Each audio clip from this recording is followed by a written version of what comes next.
ये भी बताइएगा, ये अब ऑब्वियसली मिफ्ता साहब ने भी जिक्र किया, अवैस लगारी साहब ने भी ये एक दिन जिक्र किया था कि जी एफबीआर काम नहीं करता तो इसलिए बिजली के जो बिल हैं उनको आपने टैक्स कलेक्शन एजेंसी बना दिया है। तो why can't the government remove all the taxes at least जिनसे वो अपने बजट के डेफिसिट जो है फाइनेंस कर रहे हैं।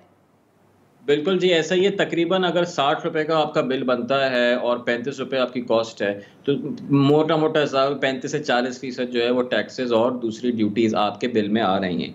ये चीज़ बिल्कुल ख़त्म कर सकते हैं। इसका मतलब ये है कि अगर आप बिल में से बिजली कम करेंगे, 18% सेल्स टैक्स लगता है, उसको 18 से कम करके 9% कर देंगे, तकरीबन 300 से 400 और आपका डिफरेंशियल आ जाएगा, जो कि एफबीआर को दूसरे एरिया से कवर करना होगा।